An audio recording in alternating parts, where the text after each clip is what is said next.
General Manager Corey Wray. Go ahead and open it up for questions. Let's see, Brady. I can get us started. Hello. Hello. I just first want to ask about Jaden, the first selection you guys made with in the first round. What did you see out of him, and why did you decide to go with him? Yeah, he's a player that is very unique. I was quite happy that they brought it up on the broadcast that he's very different than maybe some of the other profiles we have. And so for us, just continuing the pipeline and trying to add guys who can give us different looks, be it in the first team or the second team, we think he's someone that has big potential. So trying to add certain types of profiles, speaking to the coaches, he kind of ticked all the proverbial boxes, and we're really happy to have someone that we think we can work with and that can grow even more. Maybe not in height, but certainly in his abilities. And I do want to ask, every of the three players, all of them were junior or younger. So why did you guys, with the new rule in the draft, why did you guys decide to use that to your advantage and select from the pool of juniors and sophomores? Yeah, excuse me. We're comfortable with the pool of players we have. We have a great group of players on the first team, and on the second team, we have an amazing crop coming through. So we're able to be patient if needed. We'll speak to each player and see where they're at and what their pathway looks like with their schools. And if they need to stay for a bit longer, then they'll stay for a bit longer. And if they're ready to come out, then we'll work on that as well. So we're in a really fortunate position where we do have so many great players that we can kind of pick and choose and not be so under the gun to make a selection that's going to need to make an immediate impact if necessary. Thank you, Corey. You're welcome.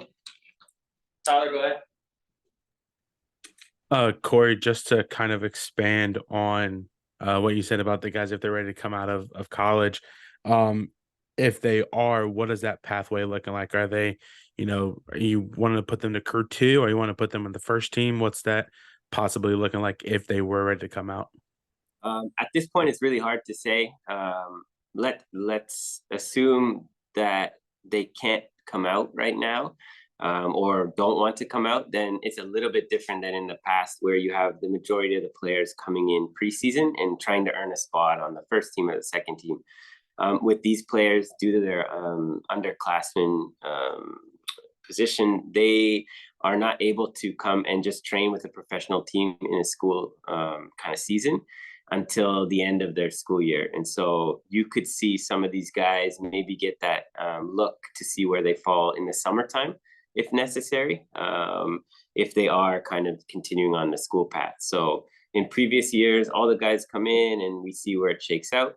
This year's a bit different. So we don't necessarily know all those details just yet, but we do have a few options to evaluate them before the end of the year. It's just a little bit different than normal. Thanks, Tyler. Adam? Hey, Corey, I appreciate you taking the time to do this. Just a little bit curious on the process for you guys in identifying these players and going through the player pool as it expands, and just curious as to your process and how you determine which guys are a good fit for the game model across the club. Yeah, to end with 3 picks after so many hours and hours and days of work, sometimes can be a bit sad, but that's kind of how it works. And so the process itself has been ongoing for a very long time. Big credit to Nate Horton and all the staff that have been behind this, helping me and everybody get this long list of players organized. What you guys don't see is the amount of information we have on players that we don't pick. And so that's often missed, but we've provided our staff and our group with so many different videos, data points, rankings to make these decisions. And it's a tremendous amount of work. And, it's something that we do believe in, and it's certainly worth the amount of work. But I can't tell you how much time has been spent on this to just end with these 3 guys, but we are very excited about these players. We've had a number of different ways that we selected them. And so to give you an example, through Jaden, we were looking at, a lot of his games, footage, talking to coaching staff, working through a lot of the data points on him. With Zenge, we know his brother. Well, it's one thing, but that's not why we picked him. He's actually a really, really talented player in college for an amazing program that you guys know we like. And we actually had him in the summer. We were able to work with him directly, run him through everything we see here, and we see some great potential in him. And then on Pruder, the goalkeeper, Phil and Alex have done an amazing job ranking and going through all the different types of keepers, and ones with the kind of boldness that our playing style demands. And so when they have the profile of keeper, they're really able to narrow down on a bunch of different players.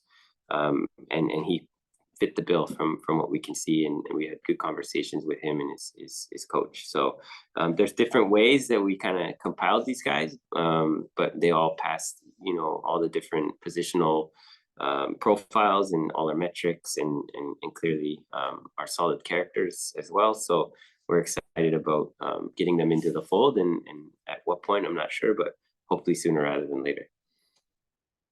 Great. Anything else from the group? Oh, one more question I do want to ask. Was there any thoughts about possibly making a trade with any of the picks, or any talks about that, or was it always you guys are just going to keep the three picks? There's talks. We had proposals to maybe trade down, which we're not so interested in. And by the time we got close to our pick, we were pretty close on what we wanted to do. And so we didn't want to trade out. And we felt that some of the numbers to trade up were just a bit too high, given that it's just one means for us to acquire players, and we have so many others. And I think most importantly, we have a great core of players underneath now. We're in a really good place where we can be patient and work with them and use them. And so they're, very valuable as well in our player system. So we wanted to just kind of stick with what we had on the board. It went pretty well, and as we expected. And so no draft fever this year for us, but we're very happy that it was calm to a certain extent in the crew draft room. And back to Adam. Yeah, just curious how much your positional needs maybe going into the offseason for Crew 2 and for the first team go into these decisions. Is it more you're drafting for positional needs, or looking at kind of their overall, maybe the best available, or the ones that the best or think would fit the best within the game model? Just curious how you kind of weigh those two different ways of going through the draft. Yeah, the most important thing is the profile of the position, and making sure they fit into that. And then once we understand that, are the players flexible, and could we see them in different positions? Obviously not a goalkeeper, but looking at someone like Zachary, he can play across the midfield, he can play higher, we think he can end up playing deeper. So that's, hallmarks of the Crew way of playing. And in Jaden, it's just a unique profile that we don't really have in the club.